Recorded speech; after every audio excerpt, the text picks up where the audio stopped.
Você teve uma experiência de vida e morte, não teve? Tive, bem forte. Isso você acha que contribuiu para você se entregar para outras sensações durante a vida, se entregar mais nas coisas? Com certeza, com certeza. E eu digo que foi isso que fez o clique, talvez, de realmente... eu não me considero aquela Priscila Dávila que eu falei lá no começo, né? Que era modelo, que não sei o quê.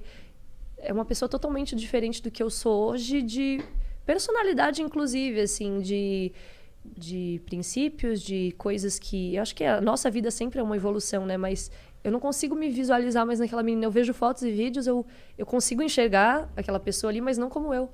Você renasceu. Eu vejo como uma outra pessoa. Foi uma oportunidade que eu tive de poder recomeçar tudo do zero, assim. Mudar minhas prioridades, mudar minha forma de agir, de tudo. Até a forma de falar. Como que foi? Se você quiser contar. Não, eu falo, tudo bem. Não tem problema. Não. Você tá se sentindo bem? Tô. Só tô incomodada com o meu nariz aqui. Tá certo. Porque a gente tá muito preocupada com ela aqui. Você tá se sentindo bem. Como é que foi essa experiência, cara? Foi uma experiência que... Até hoje não tem explicação, na verdade, né? Assim, uma explicação que eu possa dizer Tipo, não saiu até hoje o laudo do que aconteceu comigo, porque ninguém descobriu qual bactéria, vírus que entrou no meu organismo para acontecer isso.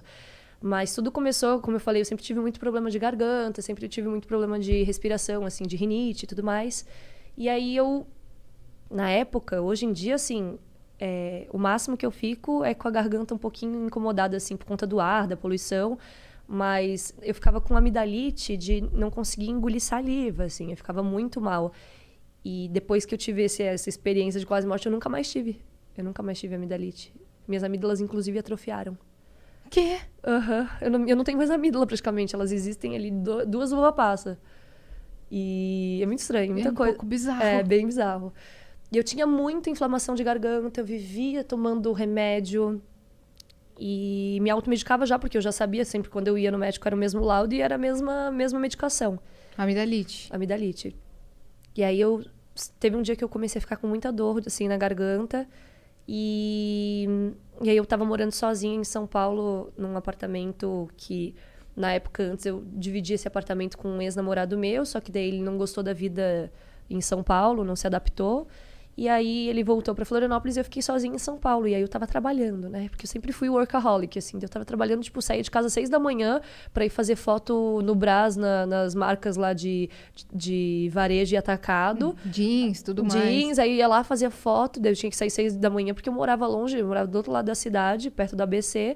Aí eu saía pra pegar o ônibus, saía às 6 pra chegar lá às 7h30, 8 horas.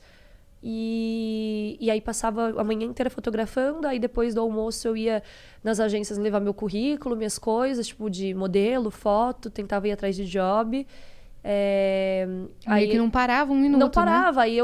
Aí me encontrava com o pessoal da música pra poder fazer algum som, fazer um negócio assim. À noite eu trabalhava depois, até olha só que demais isso, eu adoro. Porque eu trabalhei muito tempo com performance, né? E eu trabalhava também com performance no Vila Mix, na balada Vila Mix que tinha. E aí teve uma época que não era mais performance, era pra levantar plaquinha quando o pessoal comprava a coisa mais tosca que existe, mas enfim. Tosca que existe, assim, que eu digo, é porque não é um ambiente que eu gosto, assim, sim, sabe? Você se sentiu fora d'água ali. Mas daí os caras compram no camarote a champanhe mais cara e aí as meninas vêm com a plaquinha, tipo, escrito o que quiser, assim, o nome do cara ou o nome do amigo que tá de aniversário. Ou... Feliz aniversário, parabéns, Parabéns, né? sei Vamos lá. curtir. E aí eu ficava trabalhando sei lá, eu chegava lá meia-noite pra trabalhar e ficava até as 4 da manhã esperando a hora de ir embora pra poder, tipo, levantar as plaquinhas e ir embora. Ou seja, tinha dias que eu dormia 2 horas. Dormia ou 1 hora, ou virava e dormia tarde. Quantos anos você tinha? 21. Você não podia estar fazendo isso. Não, 21 não, minto, peraí. 22. 22. Mas... 22 anos. Ainda tá... 23. Precisa dormir pra caramba, né? Não, eu era totalmente assim... Por isso que eu falo, meus hábitos, minhas prioridades mudaram totalmente. Mas é só nessa fase que aguenta. Porque depois não aguenta. Isso é verdade. Mas eu não aguentei, né? Por isso que eu fiquei doente. Não, então, jeito, mas eu digo assim, essas coisas de virar e tal. Eu lembro... Quando eu dava aula, eu virava muito porque eu ia pra balada de segunda a segunda e eu era professora, então eu virava e eu não bebo, então não chegava bêbada da aula. Eu só passava em casa, tomava um banho, um café e ia dar aula. E eu era muito jovem, eu lembro que as outras professoras falavam, mas como você aguenta? Eu falava, mas é normal. Aí eu virei, vim da aula, chego à tarde em casa e durmo. Hoje, eu falo, meu Deus, se as baladas dependessem de mim, iam falir todas, todas, todas. Porque eu não me vejo saindo da minha casa, assim, pra trabalhar, encontrar um amigo, tomar um café, beleza, Festa ótimo. de aniversário de amigo, beleza. É, ok, mas sair de casa, como eu já saí, de segunda a segunda, me arrumar pra ir Nossa Pra noitada. senhora! Não, então, quando eu não tinha foto Mas no nem dia amarrada. seguinte, que eu tinha que acordar às 6, quando eu não tinha foto, eu esperava, eu ficava das 4 até às 6, esperando lá na balada, no camarim, pra poder abrir o trem, pra eu poder pegar trem pra voltar de metrô pra casa. É, então, começar Porque eu falava, 5h40 da manhã. eu não vou gastar com Uber se eu não vou trabalhar amanhã de manhã, eu vou esperar, eu vou de metrô, vou de trem, não tem problema, vamos lá. Eu também fazia E aí- isso quando eu voltava dos rolês, esperando... Eu dancei muito tempo também, eu dancei várias vezes no... Como é que é o nome daquela balada? GLBTQIA+, que é bem conhecida também, Qual? é perto da Lapa. Gambiarra? Não, Não. outra. Trash 80? Não, que ela é bem, tipo... The Week. The Week. Dancei muito na The Week Já também. fui. E eu ficava esperando também pra poder... Imagina, eu morava na época perto do ABC. Eu saía lá da Lapa, esperava acabar, tipo, todo o trabalho, as coisas, pra poder ter um ônibus pra eu poder pegar e metrô pra ir. Eu pegava, tipo, uns 3 ônibus pra ir pra casa e metrô. Era muita loucura. Nossa, que louco. E você dormia, tinha dias, 2 horas por dia. Tinha dias que eu dormia 2 horas, tinha dias que, tipo... Aí também, quando eu tirava o dia pra dormir, assim, era... Dia inteiro, Me né? esqueçam, né? Não existo.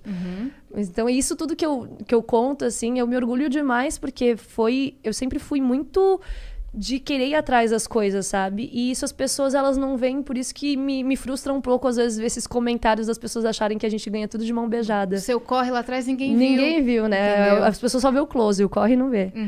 Mas você ia contar da sua experiência. da minha Aí- experiência. Faz parte disso. Então, faz parte disso, porque daí, por exemplo, eu tava num momento que eu não ligava muito pra minha alimentação, pro meu sono, eu não ligava pro meu corpo, eu não ligava... Só ligava pra... Eu preciso chegar lá, eu preciso fazer algo, eu preciso chegar lá, que eu digo assim, eu preciso ter uma estabilidade financeira, uma vida que, né, eu consiga viver bem. E eu acabava esquecendo de mim. E aí, quando eu me vi com a garganta inflamada lá, tomando medicação que eu sempre tomava, e aí nesse dia eu falei, eu não tô melhorando, eu tô piorando. E aí eu tava sem plano de saúde na época e no mesmo dia, minha mãe, ela já tava já há muito tempo, desde que eu me mudei pra São Paulo na época, ela já tava, sei lá, uns 5, 6 meses falando assim, minha filha, faz uma carteirinha do SUS pra você, porque você tá sem plano de saúde agora, é importante que você pelo menos tenha a carteirinha do SUS pra caso aconteça alguma coisa. Eu falei, não vai acontecer nada, mãe, minha saúde é de ferro. Aí nesse dia que eu tava na rua fraca, assim, indo pra casa, eu olhei pro posto de saúde e falei, eu vou fazer a carteirinha do SUS. Eu ouvi minha mãe, sabe? Quando você ouve aquela voz assim, Faz, filha. Aí eu entrei lá no posto, tava assim, eu tenho foto aqui, tipo assim, eu tava pálida, boca pálida, assim, parecia que eu ia cair no chão dura. E aí eu fiz a carteirinha e pedi pra ver se eu conseguia já agendar uma consulta, né, com o médico. Era dia, sei lá, 5 de outubro, 4 de outubro. Aí falei, moça, tem um horário aí pra eu poder ser consultada e tudo mais, não tô me sentindo bem. Aí ela olhou na agenda, ela falou assim, olha, tem pro dia 10 de dezembro. Aí eu falei, até lá eu já morri. Não dá, tem que ser agora. Aí eu falei, não tem o que fazer, então vou pra casa. Aí fui pra casa, aí sem me alimentar direito, porque eu não conseguia ficar em pé pra cozinhar alguma coisa. Passando mal. Aí deitei, acordei com a cama toda molhada, suando em febre, assim, passando mal, era vômito, diarreia, tudo que era de pior. Você não sabia o que tava acontecendo. Eu falei, eu acho que eu tô com virose, porque eu fui pesquisar e eu vi que tava rolando H1N1 na época, 2016. E aí eu falei assim, nossa, eu tô com H1N1, eu tô com virose, alguma coisa assim. E aí eu pedi, na época, um negócio pra eu comer lá, e eu comi e deitei de novo. Só que eu comecei a sentir muita dor no meu ombro, muita dor na minha costela e falta de ar. Aí eu falei, pronto, tem alguma coisa muito errada, porque eu nunca senti falta de ar na minha vida. Você sozinha. Sozinha. Aí peguei um táxi, 2 da manhã, de pijama mesmo, o pijama que eu tava. Só botei um casacão, fui até o hospital mais próximo que tinha lá na minha casa, e que tava aberto. E aí cheguei lá com a carteirinha do SUS, graças a Deus, né? Graças a minha mãe também, que ficou pedindo. E aí pedi pra abrir a ficha lá, só que eu fiquei, tipo assim, das 2 da manhã até as 5:30 da manhã pra ser atendida. E aí eu tava muito mal, mas muito mal. Sabe quando você quer, tipo, se dobrar inteira, assim, de dor, de mal-estar? Mas aí eu olhava pro lado e eu via que tinha muita gente muito pior que eu. Tinha, sei lá, gente com o olho caindo, gente com, sei lá, braço cortado. Eu falava, gente, eu tô muito bem. Então eu segurava a minha onda nisso, sabe? Eu olhava pro lado e eu falei, não, eu consigo segurar. Na hora que eu fui atendida, pediram pra fazer raio-x, a chapa do pulmão, as coisas. E aí eu ficava me rastejando pra ir até o negócio lá. Eles falavam assim, ó, você tem que ir até o fim do corredor e aí lá depois você pega a esquerda na primeira sala. Esse corredor parecia que não tinha fim. Ele tinha uns bancos, assim, a cada 3 metros. E aí eu ia andando e eu parava e deitava no banco, porque eu não tinha forças. Aí eu levantava, aí andava mais uns passinhos, aí minha pressão começava a cair, eu deitava no outro banco. E assim eu demorei, sei lá, uma meia hora pra conseguir chegar na sala pra fazer o exame. Aí depois de lá eles viram que eu tava muito mal, pegaram uma cadeira de roda, me levaram até a medicação pra eu tomar soro, né, que podia estar desidratada, por isso que eu tava mal. Só que eles começaram a furar procurando minha artéria e não acharam. E aí eu falei, eu vou desmaiar. Eu sempre conheci muito bem meu corpo, né? Aí eu falei pra eles, eu vou desmaiar. Só que eu já tava sentada.